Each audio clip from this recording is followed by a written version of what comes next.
Assalamualaikum warahmatullahi wabarakatuh. Selamat malam dan selamat berjumpa kembali di channel saya, channel yang selalu membahas tentunya seputaran dunia perayaman. Terima kasih kepada teman-teman sehobi yang telah dukung channel saya dengan cara like, subscribe, serta komentarnya. Terima kasih.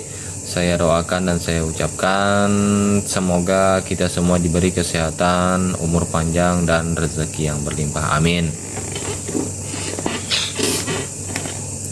Baiklah, di kesempatan kali ini saya akan menjawab dua pertanyaan dari teman-teman sehobi yang di video saya sebelumnya menanyakan tentang masalah hitungan sisik di jari ayam serta cara perawatan ayam jenis koi. Tetapi sebelum lanjut video ini, saya ingin mengucapkan kepada teman-teman sehobi yang lebih senior dan botoh yang lebih jago, yang lebih handal, dan serta teman sehobi yang lebih jauh dibanding saya, permohonan maaf saya ucapkan. Bukan berarti kemunculan saya di dunia per-YouTuber ini ingin mengajari teman-teman sekalian. Bukan saya lebih jago, bukan saya lebih banyak ilmu yang saya kuasai, tetapi saya ingin sedikit berbagi pengalaman serta menambah pertemanan di dunia perayaman. Karena ada bahasa yang mengatakan semakin banyak teman maka semakin banyak rezeki. Amin. Baiklah teman-teman, di pertanyaan pertama yaitu tentang cara menghitung jumlah sisik di jari-jari kaki ayam. Di cara saya dalam menghitung atau memilih si jumlah sisik di jari-jari ayam, yang pertama dan pastinya bukan hanya dari hal itu teman-teman, tetapi ada beberapa faktor. Yang pertama, mulai dari tulang kering atau betis ayam. Diusahakan teman-teman, kalau pendapat saya dan pengalaman saya selalu mencari betis serta sisik ayam itu yang kering, tidak yang basah teman-teman. Kenapa? Karena biasanya ayam yang memiliki sisik serta kaki yang kering itu pukulannya agak sedikit dalam dan meresap. Kemudian saya selalu mencari jari ayam itu yang agak panjang serta kecil-kecil, lentik-lentik teman-teman. Kenapa? Karena saya lebih menyukai memang karakter ayam yang jarinya panjang-panjang.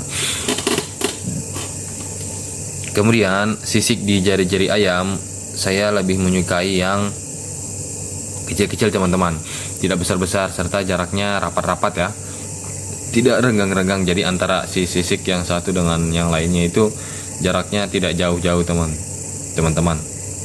Usahakan rapat-rapat serta kecil-kecil, dan terlebih bagus kalau banyak pecah-pecahnya. Serta masalah hitungan sisik di jari ayam, khususnya di jari tengah ayam ya teman-teman, saya selalu mencari dan biasanya di ayam-ayam yang saya pakai itu sisiknya tidak pernah di bawah dari 19. Jadi cara menghitungnya dari pangkal kaki, dari jari-jari ya, jari tengah ayam itu kita hitung 19. Lebih tidak apa-apa, kurang pun tidak apa-apa sebenarnya teman-teman, tetapi saya lebih menyukai ayam yang sisiknya berjumlah lebih dari 19 atau paling tidak 19. Kenapa? Karena sepengalaman saya biasanya kalau ayam yang kurang dari 19, kalau saya pakai biasanya tidak mau disimpan IT. Tetapi itu bukan berarti yang kurang dari 19 tidak bagus ya kan, karena banyak juga yang kurang dari 19 teman-teman di sini pakai ya tetap bagus. Tetapi saya lebih menyukai ayam yang di jari tengahnya sisiknya lebih dari 19 atau paling tidak 19. Nah itu teman-teman.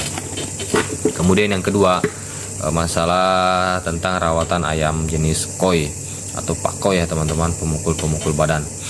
Kebetulan saya memiliki beberapa ayam jenis itu. Jadi rawatan jenis ayam ini agak sedikit berbeda, sedikit saja bedanya dengan Bangkok teman-teman.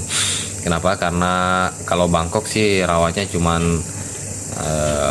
mandinya bisa pagi sore, malam pun bisa, ya kan. Setelah mandi jemur, umbar, beri dia latihan fisik sedikit. Tetapi kalau di koi ini dia agak sedikit berbeda teman-teman. Jadi kalau saya, kalau teman-teman ada yang berbeda ya tidak masalah, dan jangan permasalahkan pendapat saya, karena perbedaan itu sunatullah teman-teman. Jadi kalau saya merawat ayam pakau, saya tidak pernah memandikan ayam itu pagi sore. Jadi saya mandi poolnya itu pagi saya teman-teman. Pagi mandi, kasih basah betul teman-teman ya, kasih bila perlu sampai menggigil. Setelah itu dijemur, paling lama 2 jam saya jemur, itu pun kalau ada matahari teman-teman. Kalau lagi panas ya, kalau lagi mendung-mendung saya jarang kasih keluar ayam kalau mendung. Kemudian setelah dijemur saya umbar, dan sorenya saya cukup lap-lap saja, tidak saya mandi teman-teman. Kenapa? Karena saya pernah punya ayam, ya kan, jenis pakoi, ya kan. Saya rawat seperti rawatan Bangkok teman-teman, mandi pagi, sore, malam saya basah-basahkan. Ceritanya supaya ayam lebih cepat merah dan ototnya lebih cepat jadi. Jadi main pertama berakot teman-teman, berakot kiri kanan depan belakang, pokoknya brutal. Setelah itu saya rawat kembali, main kedua tetap berakot. Ya setelah itu ganti bulu teman-teman, dan setelah pas ganti bulu saya tes masih berakot dan saya rawat kembali, rawatan seperti awal. Ternyata ketika dimainkan berakotnya hilang teman-teman, jadi dia cumannya nyarinya kepala saja. Oleh karena itu, dari pengalaman itu saya bertanya kepada teman yang lebih senior dan disarankan untuk tidak memandikan ayam itu pagi dan sore, cukup pagi dan saja. Bila perlu kalau mau pagi dan sore ya 2 kali sehari saja mandinya. Nah, setelah itu baru saya coba kembali, saya abar 1 kali, terus saya cabuti bulunya ulang, dan saya terapkan rawatan seperti yang dikatakan teman saya. Ternyata berhasil dan berakotnya kembali teman-teman. Tetapi ini bukan berarti apa yang saya lakukan ini dijamin 100% ya teman-teman, karena terkadang setiap orang dari cara memegang ayam itu berbeda-beda, dari cara merawat ayam itu beda-beda. Jadi bukan berarti apa yang saya katakan ini saya jamin 100%, tetapi jadikan apa yang saya pernah alami ini sebagai sebuah pelajaran, sebagai tolak ukur kepada teman-teman yang ingin merawat atau sedang merawat ayam-ayam jenis pakoi. Yang intinya teman-teman, kalau ayam jenis pakoi harus sering-sering diabar ya. Kenapa? Karena biar ototnya cepat jadi, serta tadah pukulnya pun lebih kuat. Kalau dia jarang diabar, ototnya kendor teman-teman. Kan ini ayam jenisnya pukul badan ya, jadi sering saya katakan percuma ayam pukul badan kalau efeknya tidak ada. Jadi untuk membuat si pukulan ayam ini berefek, maka sering-sering diabar supaya ototnya cepat jadi teman-teman. Kenapa selalu saya katakan percuma jenis pukul badan kalau tidak ada efek ya? Karena memang saya pernah mengalami teman-teman, pukul badan kiri kanan tapi kalau tidak ada efeknya ya percuma saja, ya kan. Malah hasil lawannya balas mukul kepala, ya sudah tunduk kepalanya. Itu pengalaman saya teman-teman. Sekali lagi saya sampaikan kepada teman-teman yang senior, bukan berarti saya mengajari ya, tetapi ini hanya sekedar sharing atau berbagi pengalaman apa yang telah saya alami. Saya mohon maaf kepada teman-teman yang tidak sependapat, jangan dipermasalahkan, serta jangan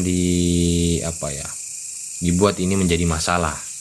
Tetapi tidak ada salahnya kalau kita saling berbagi serta saling mendukung, saling support, terutama di dunia perayaman. Karena semakin kita saling support, maka semakin banyak pengalaman yang kita dapatkan. Dan untuk video malam ini atau sesi ini cukup sampai di situ saja. Mohon maaf bila ada kekurangan. Tetap salam sehat, salam sehobi dari Kolaka Timur, Sulawesi Tenggara. Assalamualaikum warahmatullahi wabarakatuh.